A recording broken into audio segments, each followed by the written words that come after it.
आपने अपना खजाना वन पीस कहाँ छुपाया है?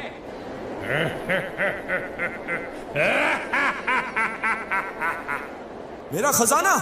अगर तुम उसे ढूंढ लोगे तो वो तुम्हारा हो जाएगा। जाओ ढूंढ लो। गोल्डी रोजर के आखिरी शब्दों ने पूरी दुनिया को बदल कर रख दिया, जहां से जन्म हुआ एक नए एरा का, द ग्रेट पायरेट एरा। और शुरू होती है गोल्डी रोजर के खजाने को खोजने की दौड़, जिसे हम कहते हैं वन पीस।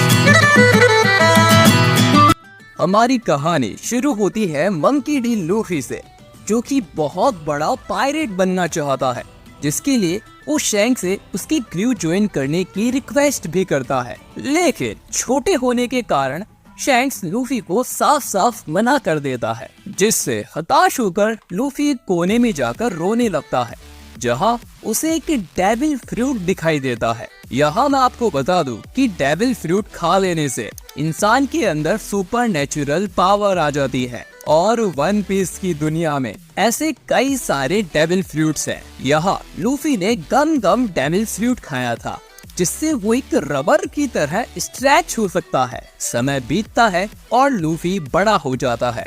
अब उसका सपना है पायरेट्स का किंग बनना, जिसके लिए वो अपनी एक टीम बनाने निकल पड़ता है। सफर के दौरान लूफी रोनोनोवा जोरो की जान बचाता है, जो कि एक पायरेट हंटर है। लेकिन इसके बावजूद भी लूफी उससे अपनी टीम में आने की रिक्वेस्ट करता है। उसकी जान बचाने के बदले में जोरो लूफी की रिक्वेस्ट मंजूर कर लेता है, लेकिन उसकी एक शर्त है, वो अपना सपना नहीं छोड़ेगा, जो था वर्ल्ड का ग्रेटेस्ट सॉर्सरर बनना। उसके बाद टीम में शामिल होती है नामी, जो कि लूफी की टीम की नेविगेटर है। लेकिन उसका असली मिशन कुछ और है, जो कि हमें आगे पता चलेगा। अब लूफी की एक छोटी सी टीम तो बन चुकी थी, लेकिन उनके पास पायरेट्स वाला शिप नहीं था, जिसके लिए उन्हें काफी भटकना पड़ता है। और फाइनली एक आइलैंड को खूनी पायरेट से बचाने के बदले में उन्हें लड़ाकू शिप रिटर्न गिफ्ट के तौर पर दी जाती है। आइलैंड पर उनकी मुलाकात उसोप से होती है, जो कि उनकी टीम का नया स्नाइपरिस्ट बनता है। अब मंकी डी लूफी के पास शिप भी थी और अपनी टीम भी। इसके बाद शुरू होता है वन पीस तक का सफर। जर्नी के दौरान लूफी और उसकी टीम को काफी भूख लगती है, और लूफी डिसाइड करता है एक कुक को अपनी टीम में शामिल करने के लिए, जहां उनको एक सी रेस्टोरेंट पर कुक मिल भी जाता है, जिसका नाम होता है सांजी, जिसकी फाइटिंग स्किल्स का यार तो मैं भी दीवाना हूँ। लेकिन क्रू ज्वाइन करने से पहले सांजी की एक शर्त होती है कि वो ऑल ब्लू ढूंढना चाहता है। ऑल ब्लू एक ऐसी जगह जहाँ वैरायटी ऑफ फिशेस और मसाले मिलते हैं, जो कि पूरी दुनिया में और कहीं नहीं मिलते। इसी आर्क में हमें सांजी की बैक स्टोरी भी पता चलती है। जब से वो छोटा था, तब से उसका सिर्फ एक ही सपना है कि वो ऑल ब्लू ढूंढे, लेकिन उसकी बात पर कोई विश्वास ही नहीं करता। एक बार समुद्री तूफानों में सांजी की नाव टूट जाती है, और सांजी एक लुटेरे कैप्टन के साथ समुद्र के बीचों बीच चट्टानों पर फंस जाता है, जहां उनके पास बहुत ही कम खाना होता है। कैप्टन अपने बदले का खाना भी सांजी को दे देता है और उससे कहता है कि मुझे यकीन है तुम एक ना एक दिन ऑल ब्लू को जरूर ढूंढ लोगे। उस दिन से सांजी का सिर्फ यही सपना है। तभी उस रेस्टोरेंट पर एक पायरेट अटैक कर देता है, और हमें नामी का असली गोल पता चलता है। उसका गोल होता है 1 मिलियन बेरीज जमा करने का, जिससे वो अपने गांव को फिशमैन पायरेट आर्लोंग से बचा सके।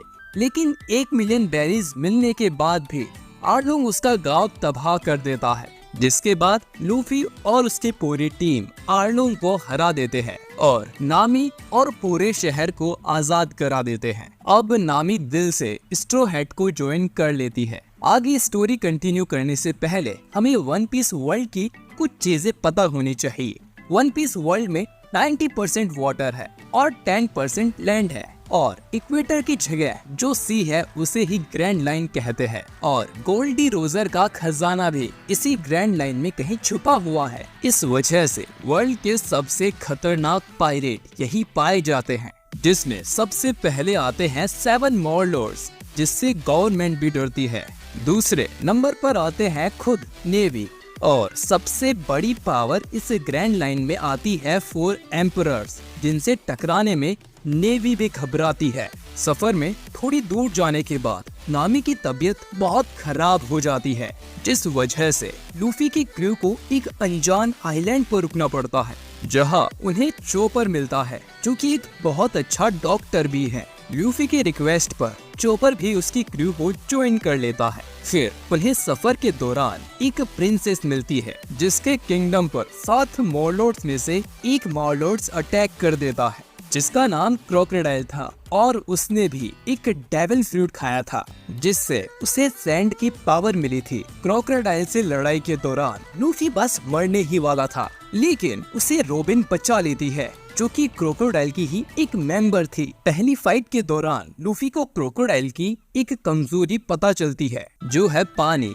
इसी आर्क में हमें लूफी के बड़े भाई के बारे में भी पता चलता है, जिसका नाम है फायर फिस्ट एस, जिसने फायर डेविल फ्रूट खाया था। उसकी वजह से उसको फायर की पावर मिलती है, जो कि एक बहुत बड़ा पायरेट है, क्योंकि वो व्हाइट बियर्ड के क्रू में है, जो कि एक एम्परर है। खैर, जैसे ही लूफी क्रोकोडाइल को हरा देता है, तो लूफी नजरों में आने लगता है और उसके सर पर 100 मिलियन बेरीज की बाउंटी रख दी जाती है। क्रोकोडाइल को हराने के बाद रॉबिन भी स्ट्रॉ हेड ज्वाइन कर लेती है। तभी समुद्र के बीचों बीच उनके ऊपर आसमान से एक शिप गिरती है। काफी पूछताछ करने पर उन्हें पता चलता है कि एक स्काई आइलैंड भी है, जिसे सुनने के बाद लूफी स्काई आइलैंड पर जाने की ठान लेता है, जहां कुछ लोग अपने आप को भगवान बताकर स्काई आइलैंड के लोगों से एक बहुत बड़ी नाव बनवा रहे थे, लेकिन लूफी और उसकी टीम उनके भी छक्के छुड़ा देती है। इतना ट्रैवल करने की वजह से उनकी शिप की हालत बहुत खराब हो जाती है, जिसको सही करवाने के लिए ये सब वाटर 7 पर जाते हैं, जहां उनकी क्रू का सामना CP9 से होता है, जो डायरेक्ट गवर्नमेंट के अंडर काम करते हैं। और इसी आर्क के दौरान हमें रॉबिन की बैक स्टोरी भी पता चलती है कि वो एक लौती ऐसी है जो कि पोनीक्लिफ को पढ़ सकती है। पोनीक्लिफ वन पीस को ढूंढने के लिए सीक्रेट कोड की तरह होते हैं, इसीलिए गवर्नमेंट रॉबिन को पकड़ना चाहती है, जहां CP9 के टॉप एजेंट से लड़ते वक्त लूफी गियर 2 और गियर 3 में ट्रांसफर होता है और गवर्नमेंट की नाक के नीचे से अपनी क्रू को निकाल लेता है। इसी आर्क के दौरान उनकी क्रू में फ्रैंकी भी शामिल होता है, जिसके पास पूरे वर्ल्ड के 3 एंशिएंट वेपन में से एक शिप का आर्किटेक्चर था। वाटर 7 पर फ्रैंकी की जान बचाने के बदले में वो लूफी के लिए एक नई शिप भी बना कर देता है। इस पॉइंट ऑफ टाइम पे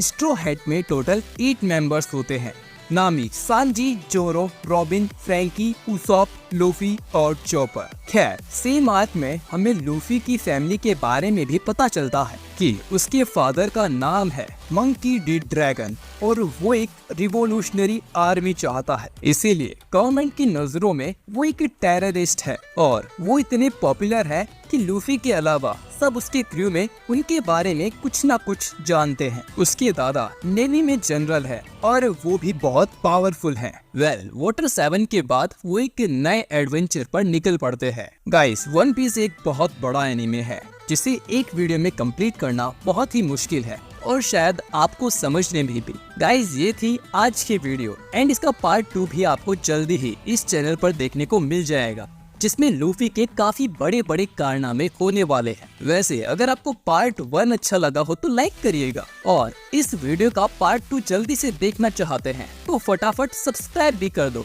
मैं मिलता हूँ आपसे बहुत जल्द एक और नई वीडियो के साथ। आपका वीडियो देखने के लिए शुक्रिया।